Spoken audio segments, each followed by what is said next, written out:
Hello student, current electricity के MCQ class 12th के लिए मैंने इससे पहले आपको 34 तक क्वेश्चन करा चुका हूँ। उससे आगे कंटिन्यू करते हैं। ये 35 Kirchhoff's first law for electric junction based on law of conservation of charge, law of conservation of energy, law of conservation of angular momentum and law of conservation of mass. तो आपको मालूम हो Kirchhoff's के first law में किसी junction पर meet करने वाली ऑल करंट का एल्जेब्रिक सम 0 होता है, या फिर ये कह सकते हो कि किसी जंक्शन में एंटर करने वाली करंट का सम इक्वल होता है जंक्शन से लीव करने वाली करंट के सम के। तो जितनी जंक्शन पर करंट आती है उतनी ही जंक्शन से दूर करंट चली जाती है, इकट्ठी नहीं होती करंट। जंक्शन पर चार्ज इकट्ठा नहीं होता, एक्युमुलेटेड नहीं होता है। जितना चार्ज आएगा जंक्शन के टुवर्ड्स उतना ही चार्ज जंक्शन से लीव कर जाएगा। यही इसीलिए आपका ये किस प्रिंसिपल बेस्ड होना चाहिए? Law of conservation of charge पर। तो ये फर्स्ट जो है 35 का फर्स्ट है, चॉइस है A, law of conservation of charge. Kirchhoff का सेकंड जो है लॉ जो होता है वो कंजर्वेशन ऑफ एनर्जी पर बेस्ड होता है, और first law conservation of charge पर बेस्ड होता है। लर्न करिए इसको। Question number 36। तो क्वेश्चन नंबर 36 पढ़िए। A potentiometer wire is 100 centimeter long and constant potential difference is maintained across it. Two cells are connected in series first to support one another and then in opposite direction. The valence point are obtained 50 centimeter and 10 centimeter from the positive end of the wire in the two cases. The ratio of EMFs is. देखो question हमने पढ़ लिया है, choice दे रखी है, आपको बताऊं। ये क्वेश्चन नंबर आपका 35। देखो ये हम पोटेंशियोमीटर का डायग्राम बनाते हैं इस तरीके से। ये बैटरी लगाते हैं यहाँ, एक यहाँ की लगाते हैं, और ये होता है हमारा potentiometer wire, uniform area cross section का। इसको हम पोटेंशियोमीटर वायर कहते हैं, ए बी। इसका रेजिस्टेंस हम कंसीडर कर लेते हैं कि इसका रेजिस्टेंस जो है इस पोटेंशियोमीटर वायर ए बी का एक रेजिस्टेंस है आपका आर ए बी।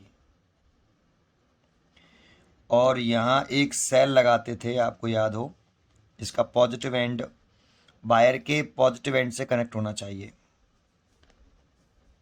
और एक गैल्वोमीटर, और इस सेल का ईएमएफ ई इंटरलेशंस आर। और इस जॉकी को वायर ए बी पर कहीं पे भी टच कर सकते हैं, और टच कर करके हमें इस गैल्वोमीटर में करंट ऑब्टेन करनी होती है 0। और जिस पॉइंट पर टच करने से गैल्वोमीटर में करंट 0 हो जाती है उस पॉइंट को हम नल पॉइंट बोलते हैं, और वायर के पॉजिटिव एंड से नल पॉइंट तक की जो डिस्टेंस होती है उसे हम बैलेंसिंग लेंथ कहते हैं। और आपने ये पढ़ा कि बैलेंसिंग लेंथ जब ऑब्टेन होती है, नल पॉइंट ऑब्टेन होता है, तो E इज इक्वल टू जो सेल का ईएमएफ होता है इस सिचुएशन में, जब यहाँ एक सेल लगा होता है, E इज इक्वल टू के L. L is a balancing length, के इज अ पोटेंशियल ग्रेडियंट, और E सेल का ईएमएफ। और जो पोटेंशियल ग्रेडियंट होता है वो जो होगा आपका potential gradient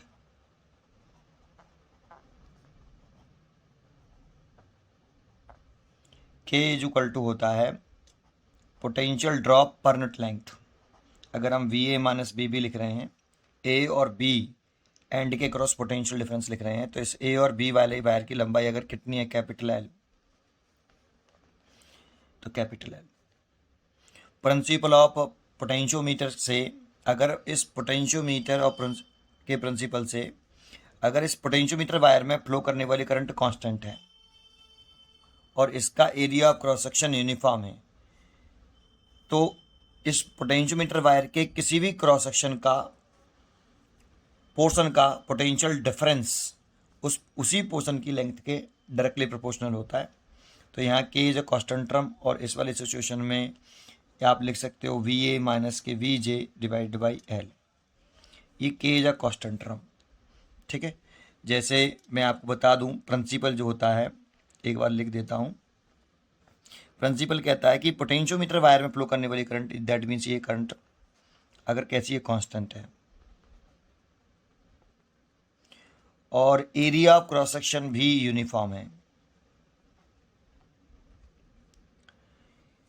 then potential drop across any portion of the wire, जैसे मैंने कौन सा पोर्शन लिखा वायर का, ए बी, तो डायरेक्टली प्रोपोर्शनल टू इसी पोर्शन की लेंथ के साथ डायरेक्टली प्रोपोर्शनल है।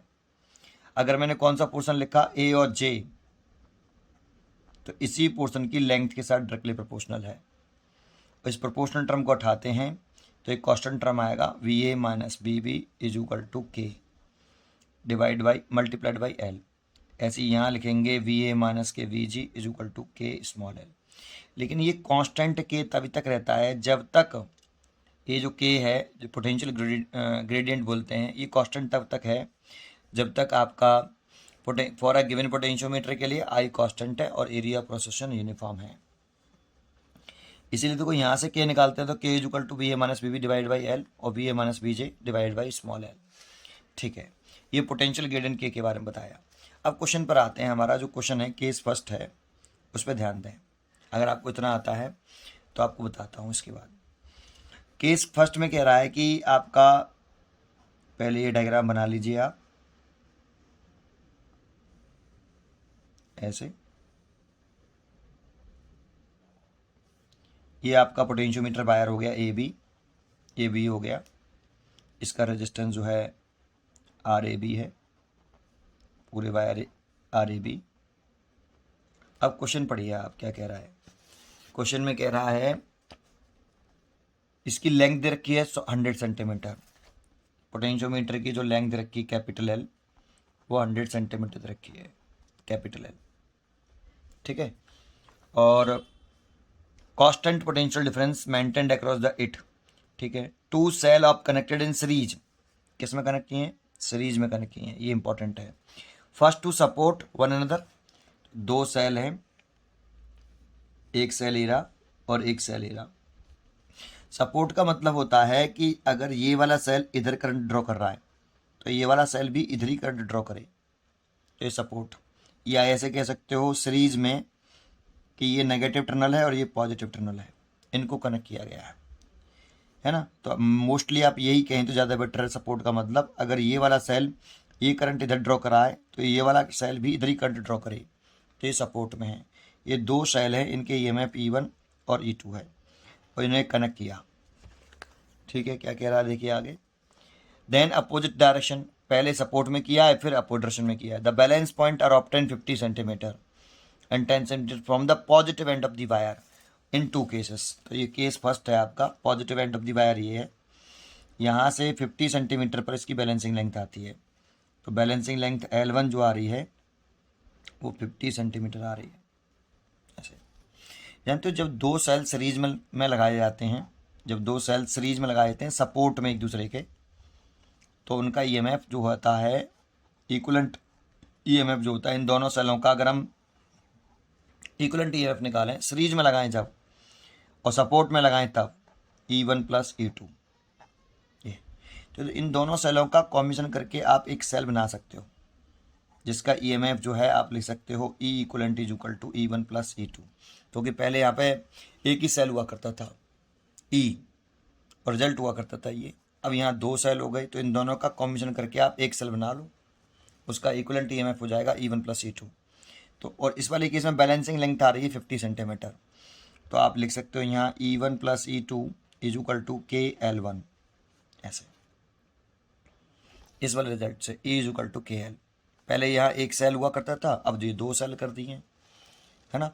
और प्राइमरी सर्किट में तो कोई चेंज ही नहीं कर रहा है कैसा भी, इसीलिए पोटेंशियल ग्रेडियंट में कोई चेंज नहीं आएगा, पोटेंशियल ग्रेडियंट कांस्टेंट रहेगा। ठीक है, फर्स्ट हो गया। दूसरा केस कह रहा है आपका, सेकंड केस कह रहा है इसमें कि अब सेकंड केस में आप प्राइमरी में कोई चेंज नहीं है कैसा भी, जैसा है वैसा लगा दिया है, ये की लगाई है, ये पोटेंशियोमीटर वायर हो गया AB। अब यहाँ जो सेल कनेक्ट कर रहे थे A से और B से पॉजिटिव एंड से, वो अपोजिंग डायरेक्शन में लगा दें ऐसे।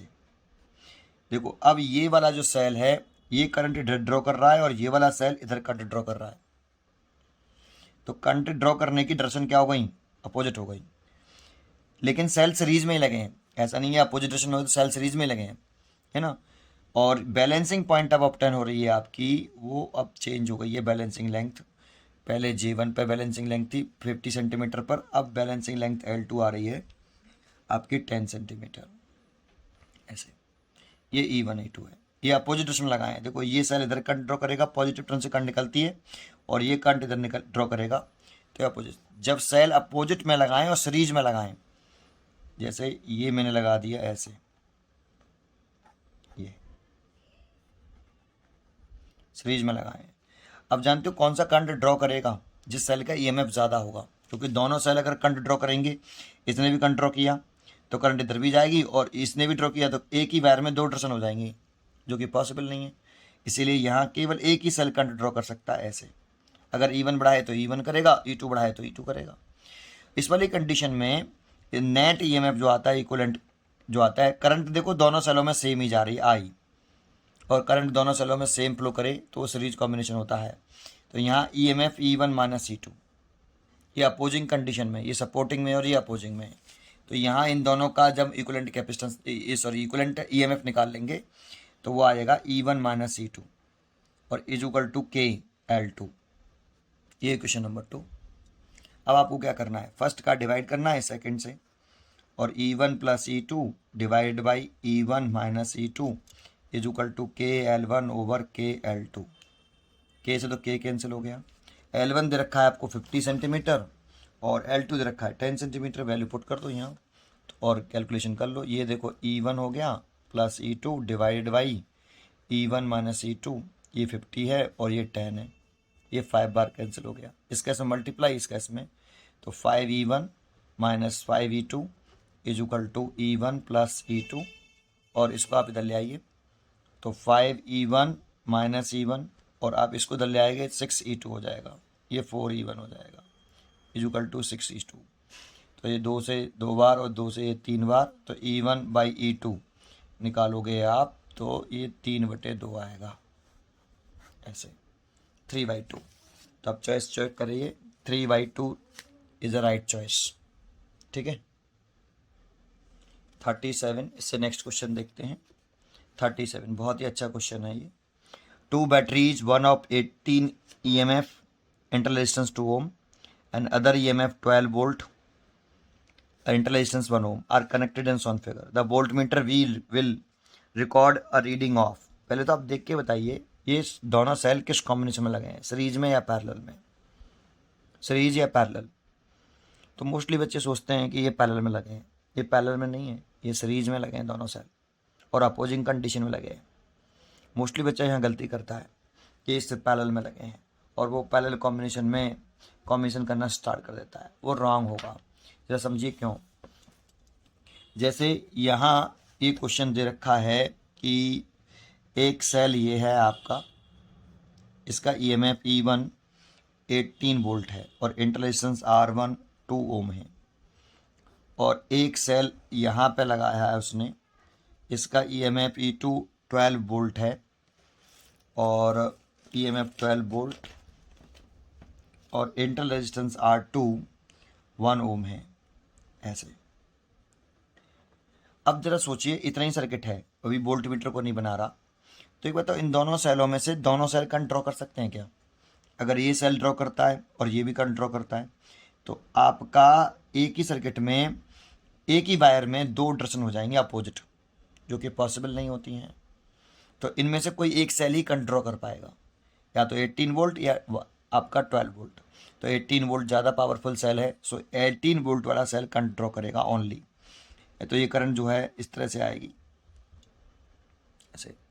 देखो अब दोनों सेलों में करंट सेम फ्लो कर रही है, अलग तो सेम, इसीलिए दोनों सेल सीरीज कॉम्बिनेशन में अरेंज हैं, लेकिन एक दूसरे के अपोजिंग कंडीशन में। ये सेल इधर करंट ड्रॉ कर रहा है, ये भी इधर, है ना। तो ये अपोजिट डायरेक्शन में करंट ड्रॉ कर रहे हैं, और अपोजिट डायरेक्शन में जब करंट ड्रॉ करते हैं तो वो सेल अपोजिंग कंडीशन में अरेंज होते हैं। इस सिचुएशन में सेल का जो नेट EMF आता है, सर्किट का नेट EMF इक्विवेलेंट EMF आता है, वो हम सब्ट्रैक्ट करते हैं E1 माइनस E2। अभी मैंने भी यहाँ पे बताया आपको। देखो ये सेल ऐसे करंट ड्रॉ करेगा, ये सेल ऐसे करंट ड्रॉ करेगा, तो एक ही वायर में दो डायरेक्शन हो जाएंगी, जो कि पॉसिबल नहीं होंगी। इसीलिए इस वाली सिचुएशन में एक ही सेल करंट ड्रॉ करेगा। अब बच्चों को एक बात बता दूं, पैरेलल में कैसे, ये पैरेलल में सर ऐसे ही तो पैरेलल में भी होता है, उसे कैसे पहचानेंगे? अगर जानते हो इस सर्किट के साथ यहाँ एक अलग से एक एक्सटर्नल रेजिस्टेंस लगा देता है, ऐसे आपको बताने के लिए किया मैंने ये ऐसे। आप जानते हो ये दोनों सेल अब पैरेलल कॉम्बिनेशन में है। अगर एक एक्सटर्नल रेजिस्टेंस लगा देता है इस जगह पर, तो अब ये दोनों सेल पैरेलल कॉम्बिनेशन में होते, क्योंकि ये वाला करंट ड्रॉ कर देता I1 और ये वाला भी करंट ड्रॉ कर देता I2, और ये दोनों मीट करके यहाँ पर इधर से I2 आ रही, इधर से I1, और ये मीट करके I ऐसे, और यहाँ से I ऐसे आ जाती, ये total current I equal to I1 plus I2 हो जाता, और ये करंट ऐसे आके नहीं I, और यहाँ पे फिर वापस ये I1 और यहाँ वापस I2, दो पार्ट में डिवाइड हो जाता। अब ये दोनों सेल मैं कहूँगा कि पैरेलल कॉम्बिनेशन में अरेंज है।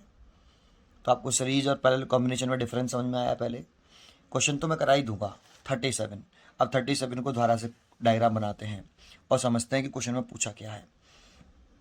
तो देखो यहाँ आपका ये एक सेल बना रखा है उसने, इसका EMF E1 18 वोल्ट है और इसका EMF आपका E2 12 वोल्ट है, और ये इंटरनल रेजिस्टेंस 2 ओम है, सॉरी, और ये इंटरनल रेजिस्टेंस जो है 1 ओम है, और यहाँ उसने एक वोल्ट मीटर लगा रखा है, उसे मैं बाद में बनाऊंगा। यहाँ से एक करंट निकलेगी I, और ये ऐसे करंट रहेगी भाई, ऐसे। जानते हो एक वोल्ट मीटर यहाँ लगाओगे, एक ये वोल्ट मीटर लगा दिया ऐसे, तो बहुत से बच्चे मेरे से ये कहते हैं कि सर इधर से देखो करंट आएगी और इधर से आएगी, दोनों मीट करके इधर चली जाएंगी। जानते हो यहाँ पर वोल्ट मीटर का कोई रेजिस्टेंस हमें क्वेश्चन में गिवन नहीं है, वोल्ट मीटर का कोई रेजिस्टेंस क्वेश्चन में गिवन नहीं है। अगर वोल्ट मीटर का रेजिस्टेंस गिवन होता कि वोल्ट मीटर का रेजिस्टेंस इतना है, तो ये दोनों पैरेलल में आ जाते, क्योंकि ये करंट ड्रॉ करता तो ये भी करंट ड्रॉ करता और करंट इधर मिल के चली जाती। लेकिन वोल्ट मीटर का कोई रेजिस्टेंस नहीं रखा, तो हम इसे आइडियल वोल्ट मीटर मान लेते हैं, और आइडियल वोल्ट मीटर का जो रेजिस्टेंस होता है वो इनफाइनाइट होता है। कितना होता है? इनफाइनाइट। जब वोल्ट मीटर का कोई रेजिस्टेंस ना दे तो उसे आइडियल वोल्ट मीटर कंसिडर करते हैं, उसका रेजिस्टेंस हम इन्फिनिटी कंसिडर करते हैं, और इन्फिनिटी कंसिडर करेंगे तो उसमें कोई करंट ड्रॉ नहीं होगी, उसमें कोई करंट नहीं जाएगी, तो इसमें कोई करंट फ्लो नहीं करने वाली, इसीलिए ये करंट ऐसी आएगी बेटा, और ये सीरीज में ही रहेंगे। ठीक है, ओके। तो आप जरा ध्यान दीजिए, अब इस जगह पे ई इक्विवेलेंट कितना आएगा, पूरे सर्किट का टोटल EMF कितना हुआ, तो पूरे सर्किट का जो टोटल EMF होगा इस पूरे का, वो E1 माइनस E2, और E1 माइनस E2, और E1 की वैल्यू होगी 18 और ये होगा 12, सो ये हो जाएगा आपका 6 वोल्ट। ये अब बताओ, ये रेजिस्टेंस और ये रेजिस्टेंस किस कॉम्बिनेशन में है? सीरीज में है। देखो करंट सेम फ्लो कर रही है, तो इस सर्किट का टोटल इंटरनल रेजिस्टेंस कितना हो जाएगा? Total internal resistance, internal resistance अगर कहें तो R इक्वलेंट जो आएगा वो आएगा 2 और 1 3, सीरीज में ना 3 ओम। तो इन दोनों सेलों का कॉम्बिनेशन करके आप एक बना लीजिए। तो मैंने एक बना लिया है ना। किस तरीके से बना लिया भाई? इस तरीके से कि एक ये सेल हो गया, इसका इंटरनल ये इक्विवेलेंट हो गया, ये R इक्विवेलेंट हो गया, और इससे क्या जुड़ा हुआ है भाई? एक वोल्ट मीटर जुड़ा हुआ है इससे भी, ऐसे। ठीक है, अब जोड़ने के बाद देता हूँ इसमें से कितनी करंट आपकी ड्रॉ हो रही थी, कितनी करंट ड्रॉ हो रही थी? I करंट ड्रॉ हो रही थी। तो इस I की अगर वैल्यू निकालें, अगर हम ये छोड़ दें, I की अगर हम वैल्यू निकालते हैं, यहाँ I की वैल्यू निकालते हैं, तो I की वैल्यू कैसे निकाल पाएंगे? तो V इक्वल टू लिख सकते हैं हम E, अगर हम इस सेल का टर्मिनल वोल्टेज निकाल लें, इस सेल का जो टर्मिनल पोटेंशियल डिफरेंस होगा वही इस वोल्ट मीटर का भी टर्मिनल पोटेंशियल डिफरेंस होगा। तो अगर हम वोल्ट मीटर की रीडिंग निकाल लें, रीडिंग ऑफ वोल्ट मीटर सीधा निकल आएगा, है ना। लेकिन उससे पहले आपको करंट निकालनी पड़ेगी I। वो कैसे निकाल सकते हो? Total EMF over total resistance, ऐसे करके आप टोटल करंट निकाल सकते हो। ये टोटल करंट है तो total EMF upon total resistance, तो टोटल EMF हो गया 6 और टोटल रेजिस्टेंस हो गया 3, तो ये 2 एम्पियर करंट आई आपकी, 2 एम्पियर करंट आई, और 2 एम्पियर करंट आई तो रीडिंग ऑफ वोल्ट मीटर। तो देखो इस सेल का पॉजिटिव टर्मिनल डायरेक्टली आपका वोल्ट मीटर से, और नेगेटिव टर्मिनल भी डायरेक्टली वोल्ट मीटर से, तो रीडिंग ऑफ वोल्ट मीटर जो होगा वो इस सेल का टर्मिनल पोटेंशियल डिफरेंस होगा, वही इस वोल्टमीटर की रीडिंग होगी। तो इस सेल का टर्मिनल पोटेंशियल में लिखें तो V माइनस IR1। देखो इस सेल का लिख रहे हैं, सारी चीज़ें इसी सेल की, इसी सेल का EMF लिखा है, इसी सेल में कितनी करंट फ्लो कर रही है, I कर रही है, इंटरलेशन इसका R1 है। तो V लिखें तो V कितना लिखेंगे, E1 की वैल्यू कितनी है, देखो आप 18 वोल्ट, माइनस I की वैल्यू कितनी है 2 एम्पियर, और इंटरलेशन कितना है इसका, इंटरलेशन है आपका 2, तो ये हो गया 18 माइनस के 4 इज इक्वल टू 14 वोल्ट। तो reading of volt meter 14 volt.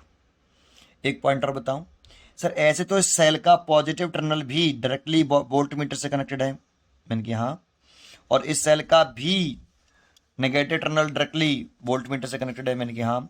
तो इस वोल्ट मीटर की रीडिंग इस सेल के टर्मिनल पोटेंशियल डिफरेंस के बराबर होगी, मैंने कहा 100% होगी।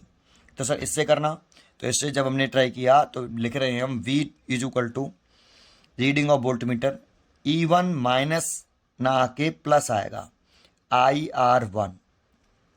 सर प्लस क्यों आएगा, तो देखो इस सेल के पॉजिटिव टर्मिनल से करंट लीव कर रही है तो ये सेल डिस्चार्ज हो रहा है, और इस सेल के पॉजिटिव टर्मिनल में करंट एंटर कर रही है, सो ये चार्ज हो रहा है, ये चार्ज हो रहा है और ये डिस्चार्ज हो रहा है ना। तो इसीलिए यहाँ प्लस आएगा, यहाँ माइनस आएगा, इस बात का ध्यान रखना। पॉजिटिव टर्म से करंट लीव करे तो चार्ज, और नेगेटिव में पॉजिटिव में एंटर करें तो चार्ज, सॉरी पॉजिटिव में एंटर करे तो चार्ज और पॉजिटिव से लीव करे तो डिस्चार्ज। सो चार्जिंग वाले केस में ये होता है, डिस्चार्जिंग वाले केस में। तो E1 की वैल्यू देखो कितनी है 12 वोल्ट, अरे उल्टा कर दिया क्या, हाँ E2 की, ये E2 है, E2 और ये R2।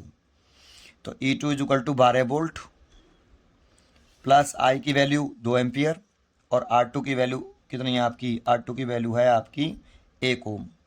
तो देखो ये भी 14 वोल्ट आ रहा है, ये भी 14 वोल्ट आ रहा है। तो देखो इससे भी 40 वोल्ट आ रहा है, इससे भी 14 वोल्ट आ रहा है। ठीक है, ये क्वेश्चन नंबर 37 हो गया, इसका आंसर है 14 वोल्ट, D 37 का D is a correct answer. आगे चलते हैं, 38 देखते हैं, question number 38।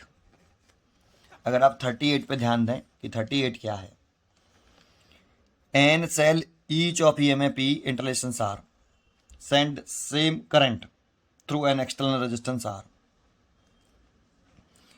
Weather the cell are connected in series और पैरेलल। तो ये क्या कह रहा है जानते हो, कि अगर हम एन सेल लगा लें सीरीज में, 1 2 3 and dead dead dead dash, ये एन सेल लगा लिए, ये पहला सेल है, ये दूसरा सेल है, ये तीसरा सेल है, और ये एनवा सेल है, और सबके EMF ही हैं और इंटररेजिस्टेंस आर हैं, और किसी एक्सटर्नल रेजिस्टेंस से कनेक्ट करते हैं इसको। ये तो फर्स्ट केस है, सीरीज में लगाया, ये किस में लगाया, सीरीज में, ऐसे। तो ये एक्सटर्नल रेजिस्टेंस में सब मिलके कितनी करंट भेजते हैं भाई, ये सारे मिलके एक्सटर्नल रेजिस्टेंस में I करंट भेज रहे हैं, एक्सटर्नल रेजिस्टेंस में, ऐसे। तो इस सर्किट का नेट EMF कितना होगा, तो नेट EMF निकालते हैं इस वाले केस में, ये सपोर्टिंग कंडीशन में लगे हैं तो सबको ऐड ही कर लेंगे, E+E+E एन टाइम्स, सो ये हो जाएगा NE। और टोटल रेजिस्टेंस निकालें, इंटरनल नहीं, टोटल रेजिस्टेंस या इंटरनल निकाल लो पहले, टोटल इंटरनल रेजिस्टेंस निकालें, तो केवल इंटरनल निकाल रहे हैं। तो देखो ये सारे इंटरलेशन सीरीज में लगे हुए हैं, तो R+R+R एन टाइम्स करेंगे तो ये भी NR आ जाएगा। अब ये डायग्राम ऐसे हो जाएगा, कुछ एक सेल बन जाएगा, इसका EMF इक्वलेंट और R इक्वलेंट, और ये एक्सटर्नल रेजिस्टेंस कैपिटल R, ऐसे यहाँ से करंट निकलेगा I और इधर जाएगा I।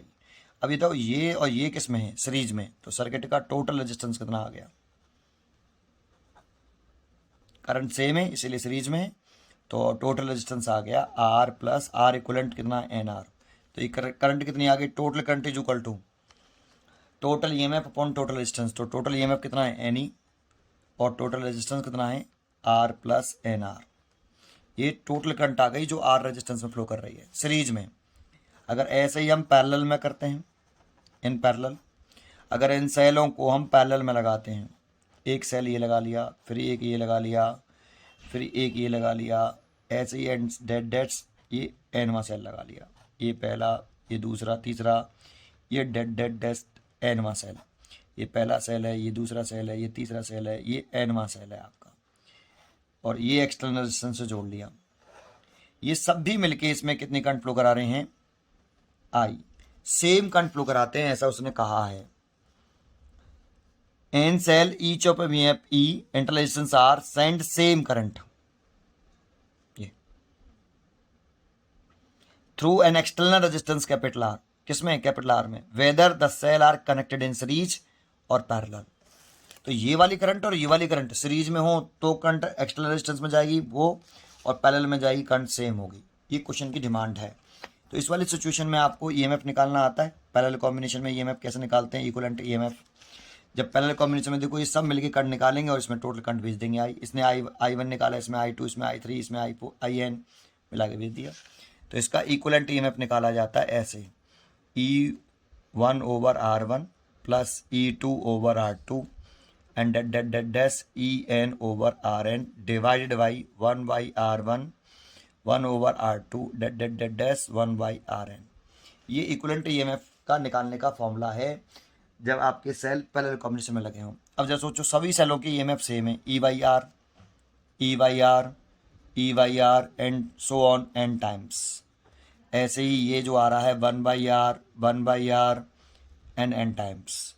अब इसको आप ऐड करोगे तो देखो, अगर 2 बार ऐड करते हो तो 2E/R आएगा, n टाइम ऐड कर रहे हो तो NE/R आ जाएगा, और ये N/R आ जाएगा। इसे कट गया तो कितना आया? E। इक्विवेलेंट ईएमएफ कितना आया? तो इन सब का कॉम्बिनेशन करने पर इक्विवेलेंट ईएमएफ तो कितना आता है? E आता है। अब डायरेक्टली रखना, याद रखना कि अगर हम सेलों को सबके ईएमएफ सेम हो और सीरीज पैरेलल कॉम्बिनेशन में अरेंज करें तो E है सबका ईएमएफ, तो टोटली भी ईएमएफ ही आता है। लेकिन इक्विवेलेंट रेजिस्टेंस निकालते हैं इंटरनल, पहले इंटरनल रेजिस्टेंस निकालिए ओनली। इंटरनल रेजिस्टेंस निकालने तो सभी रेजिस्टेंस किस में है? अब यहाँ पर ये सारे इंटरनल रेजिस्टेंस पैरेलल कॉम्बिनेशन में है, और इंटरनल रेजिस्टेंस पैरेलल कॉम्बिनेशन में तो 1/R dash is equal to, equivalent कह देते हैं, 1/R plus 1/R N time. तो ये हो गया N/R, 1/R इक्विवेलेंट आया तो R इक्विवेलेंट आया R/N। तो इक्विवेलेंट रेजिस्टेंस आता है R/N। लेकिन अब जरा ध्यान दें, यहाँ ये रेजिस्टेंस और ये रेजिस्टेंस किस में है? सीरीज कॉम्बिनेशन में। करंट सेम जा रही है। सेलों का यहाँ पे कॉम्बिनेशन पढ़ रहे हैं, सेलों का पैरेलल कॉम्बिनेशन, रेजिस्टेंस का नहीं पढ़ रहे। रेजिस्टेंस में तो चेक करो ना, करंट अगर सेम हो तो सीरीज में, तो करंट सेम है तो रेजिस्टेंस सीरीज में, तो टोटल रेजिस्टेंस कितना हो गया? सीरीज में टोटल रेजिस्टेंस निकाल लीजिए आप। तो टोटल रेजिस्टेंस आप लिखोगे तो लिखोगे R प्लस R/N। तो टोटल करंट लिखोगे इस वाली सिचुएशन में। तो टोटल ईएमएफ, तो टोटल ईएमएफ कितना आया? E आया। तो total EMF upon total resistance, ये देखो, ये आप इसे सॉल्व करना चाहो तो n यहाँ से नीचे से अगर आप n एलसीएम लोगे, नीचे से n एलसीएम लिया, वो n ऊपर पहुँचा दिया, NR प्लस स्मॉल r। भाई ये नीचे से n एलसीएम ले लोगे, n एलसीएम लोगे तो NR प्लस स्मॉल r, और n जो ऊपर होगा वो ऊपर पहुँच गया, ये I। अब क्वेश्चन में कह रहा है कि ये वाली करंट और ये वाली जो करंट है वो इक्वल है। ये डिमांड है क्वेश्चन की बेटा। तो इन दोनों करंटों को आप इक्वल कर दीजिए, इस वाले करंट को और इस वाले करंट को। तो दोनों को इक्वल किया from equation first and second. तो ये NE/R प्लस NR आया, और ये NE/NR प्लस स्मॉल r आया। तो देखो ये तो कैंसिल हो गया, ये हो गया NR प्लस स्मॉल r, और ये हो गया R प्लस स्मॉल r। तो NR minus R is equal to, इसको इधर ले आए आप और इसको इधर ले जाइए, और NR माइनस R, और R कॉमन लीजिए, N-1, सॉरी क्या किया, इसका इधर मल्टीप्लाई किया, इसका मल्टीप्लाई इधर कर लिया, ये तो कट गया देखो आप इक्वल करने पर। और इसको आप इधर ले आए और इसको इधर ले आए, तो ये आ गया, और इसमें से कॉमन ले लिया, इसमें से कैपिटल R कॉमन ले लिया, इसमें से स्मॉल r, और ये कट गए देखो। तो capital R is equal to small r आ गया। तो ये आपका क्वेश्चन नंबर 38 जो है बी चॉइस, 38 का B is a right answer. 39 देखते हैं, 39 क्या कहता है। अगर आपको डायरेक्टली आते होंगे ना, देखो अब अगर आपको ये कॉम्बिनेशन डायरेक्टली आता है, ये मैं तो सिखाने की प्रोसेस में कर रहा हूँ, अगर आपको नहीं आता तो सीख जाओ, और डायरेक्टली आता है तो आप डायरेक्टली यूज़ करिए ना, इस करंट के फॉर्मूले को, इस वाले करंट के फॉर्मूले को, कॉम्बिनेशन ऑफ सेल में आपने पढ़ा होगा, तो बहुत जल्दी हो जाएगा। ठीक है, क्वेश्चन नंबर 39। 39 देखिए आप क्या लिख रहा है। A wire of length 100 centimetre is connected the cell 2 volt negligible interresistance. The resistance of the wire is 3 ohm. The additional resistance required to produce a potential drop 1 millivolt per centimeter. तो जरा समझिए क्या कह रहा है। ये potentiometer का question है, पोटेंशियोमीटर का पोटेंशियल ड्रॉप है। अब इसमें ऐसा कुछ कहा नहीं है, लेकिन पोटेंशियोमीटर का क्वेश्चन है। अब वायर लेंथ 100 सेंटीमीटर है, कनेक्टेड अ सेल 2 वोल्ट। तो देखो एक ये आपका सेल है, V is equal to 2 volt है, इसका इंटरलेशन 0 है, इंटरलेशन नहीं दे रखा, और इसको एक वायर से कनेक्ट कर रहे हैं। देखो ये वाला पोटेंशियोमीटर का वायर होता है, ये वाला, इसको इससे कनेक्ट कर रहे हैं। और इस पोटेंशियोमीटर वायर की जो लेंथ है ये कैपिटल L, ये रखिए 100 सेंटीमीटर, ये ऐसे। और इसका जो रेजिस्टेंस है इसी वाले वायर का, इस पोटेंशियोमीटर वायर का जो रेजिस्टेंस है ये वाला, इसे हम पोटेंशियोमीटर वायर कह देते हैं AB, और इसका रेजिस्टेंस लिख लेते हैं RAB। ये उसने 3 ओम दे रखा है, ठीक है। A wire of length 100 centimeter is connected a cell 2 volt. Negligible interresistance. The resistance of the wire 3 ohm. The additional resistance required to produce. कितना एडिशनल रेजिस्टेंस ये पूछ रहा है आपसे, कितना रेजिस्टेंस लगाएं ऐसे, जिससे पोटेंशियल ड्रॉप 1 मिलीवोल्ट पर सेंटीमीटर। जानते ये क्या दे रखा है, potential gradient, potential gradient denoted by K, और इसको बोलते हैं हम पोटेंशियल ड्रॉप बोल दो, फॉल इन पोटेंशियल बोल दो, potential drop of per unit length, या potential drop per unit length, per unit length ये होता है। तो ये यहाँ पे जो K दे रखा है, ये दे रखा है 1 मिली वोल्ट पर सेंटीमीटर, ये पोटेंशियल ग्रेडियंट, ये पोटेंशियल ग्रेडियंट दे रखा है आपको, जो दे रखा है ना 1 मिली वोल्ट पर सेंटीमीटर। आप चेंज करना चाहो तो इसे 1 इंटू 10⁻³ वोल्ट पर सेंटीमीटर लिख सकते हो, ठीक है। अब ये रेजिस्टेंस कैसे निकालें, बड़ा सिंपल है, कुछ नहीं है। आप यहाँ से करंट निकाल दीजिए I, ऐसे ये करंट फ्लो कर रहा है। चेक करके बताओ ये रेजिस्टेंस और ये रेजिस्टेंस किस कॉम्बिनेशन में है। तो सीरीज में है, क्योंकि यहाँ से करंट आएगी I, करंट I और I, करंट डिवाइड ही नहीं हुई, करंट दोनों रेजिस्टेंसों में सेम फ्लो कर रही है। तो ये रेजिस्टेंस और ये रेजिस्टेंस आर सीरीज कॉम्बिनेशन। तो टोटल करंट निकाल लो आप। देखो टोटल करंट निकालने के लिए, दैट मीन्स इस करंट को निकाल लो बेटा आप, और ये टोटल करंट है। तो टोटल करंट निकालने के लिए फॉर्मूला होता है total EMF over total resistance, ये। और टोटल EMF इस सर्किट का, एक ही वोल्ट बैटरी लगी है 2 वोल्ट की, 2, और टोटल रेजिस्टेंस, तो ये रेजिस्टेंस और ये रेजिस्टेंस सीरीज कॉम्बिनेशन में करंट सेम फ्लो कर रहा है। सो 3 + R, इतनी करंट हो गई। इससे क्या होगा, हम A और B मतलब RAB के अक्रॉस पोटेंशियल डिफरेंस निकाल सकते हैं। तो पोटेंशियल डिफरेंस अक्रॉस, देखो पहले नाम लिख लेता हूँ, VA - VB। अब देखो VA - VB लिखा है, तो A एंड A और B, तो ये पोटेंशियोमीटर वायर के एंड के अक्रॉस या रेजिस्टेंस RAB के अक्रॉस पोटेंशियल डिफरेंस कितना है वो निकालना चाहते हैं। तो VA - VB निकालना चाहते हैं, तो इसका नाम है potential difference between point A and B। और देखना इस रेजिस्टेंस RAB का, इस रेजिस्टेंस RAB का एक एंड A से और दूसरा एंड डायरेक्टली B से है। तो ये RAB का भी पोटेंशियल डिफरेंस है, potential difference across resistance RAB। अगर ये RAB का रेजिस्टेंस पोटेंशियल ड्रॉप डिफरेंस है, तो करंट इनटू रेजिस्टेंस RAB, आपने पढ़ा होगा ये, V = IR, V = IR पढ़ा है ना। तो ये RAB के क्रॉस पोटेंशियल डिफरेंस है, तो I × RAB तो होगा। I की वैल्यू मैं निकाल चुका हूँ 2/3 + R, और RAB की वैल्यू मेरे को क्वेश्चन में गिवन दे रखी है 3 ओम। तो आप 3 ओम लिख दीजिए यहाँ। ये VA - VB, सर ये क्यों कर रहे हो, तो पोटेंशियल ग्रेडियंट का फॉर्मूला जानते हो नाउ, पोटेंशियल ग्रेडियंट जो होता है के वो होता है V A minus V B. अगर हमने ए और बी के अक्रॉस लेंथ लिखी है तो ए और बी की ही क्या लिखेंगे, पोटेंशियल डिफरेंस लिखा है अक्रॉस ए और बी का, तो ए और बी के ही अक्रॉस लेंथ लिखेंगे। तो लेंथ भी सी के अक्रॉस लिख लो, इसीलिए मैंने ये निकाला। अब इसकी वैल्यू पुट कर दो, सॉल्व कर लो। के की वैल्यू मैंने दे रखी है, आर निकल आएगा, बस केवल यही करना था आपको। तो देखो के की वैल्यू कितनी दे रखी है आपको, के की वैल्यू दे रखी है 1 × 10⁻³ वोल्ट पर सेंटीमीटर में दे रखी है। तो के की वैल्यू लिख देता हूँ 1 × 10⁻³ वोल्ट पर सेंटीमीटर, ऐसे।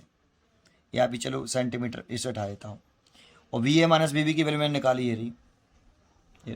तो देखो 3 × 2 = 6 हो जाएगा, तो 6/3 + r इंटू 1/l। देखो अब यहाँ पे ये जो यूनिट लिख रहे थे हम वोल्ट पर सेंटीमीटर लिख रहे थे, तो एल की वैल्यू सेंटीमीटर में पुट करना। अगर ये के की वैल्यू वोल्ट पर मीटर में होती तो एल की वैल्यू मीटर में पुट करनी पड़ती, लेकिन यहाँ सेंटीमीटर में, इसीलिए सेंटीमीटर में पुट करना। कितनी दे रखी है, 100 सेंटीमीटर, कैपिटल एल दे रखा है 100 सेंटीमीटर। तो आप 100 सेंटीमीटर पुट कर सकते हो, और इसे लिख सकते हो 1/1000, और ये 6/3 + r और 100 ऐसे। तो देखो 2 0 से 2 0 कट जाएंगे आपकी, इसका इधर मल्टीप्लाई जाएगा, इसका इधर जाएगा, तो 3 + r = आप लिख पाओगे कितना, देखो 3 + r, इसका सब मल्टीप्लाई कर दो 60, तो r = लिख पाओगे आप 60 - 3, दैट मीन्स 57 ओम आंसर। तो आप चेक कर लीजिए इसका आंसर 57 ओम आ रहा है कि नहीं। तो इसका आंसर है सी, 39 का C is a right answer. 40 question देखिए आप, क्वेश्चन नंबर 40 क्वेश्चन कैसे करते हैं। The internal resistance of 2.1 volt cell each gives current 0.2 ohm through the resistance 10 ओम।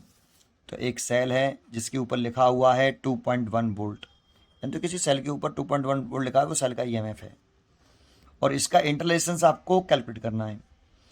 और ये एक रेजिस्टेंस है जिसका रेजिस्टेंस है 10 ओम, एक्सटर्नल रेजिस्टेंस है ये 10 ओम। इसमें ये सेल करंट भेज रहा है कितनी, 0.2 एम्पियर। तो ये क्वेश्चन दोबारा से पढ़वा दूंगा आपको ऐसे। अब क्वेश्चन देखो, रीड करिए आप, मैंने डायग्राम बनाया, पहले डायग्राम देख लीजिए, है ना। अब क्वेश्चन रीड करिए। The internal resistance of 2.1 volt cell, तो 2.1 वोल्ट का एक सेल है, which gives a current 0.2 ampere. तो कितनी करंट भेज रहा है, 0.2 एम्पियर करंट भेज रहा है।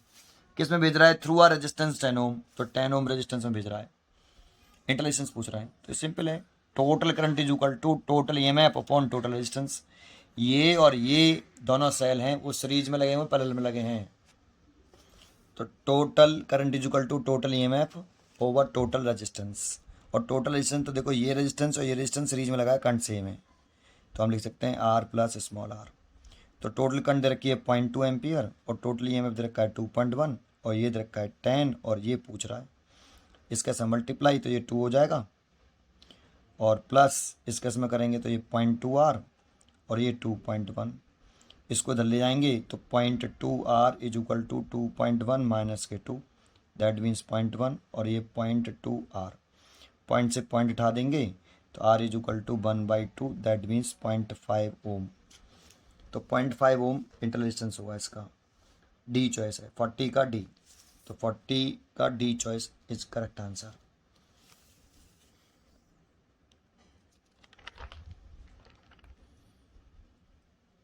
इस वीडियो में इतना ही, नेक्स्ट वीडियो में इससे आगे। थैंक यू, पढ़ते रहिए और खुश रहिए।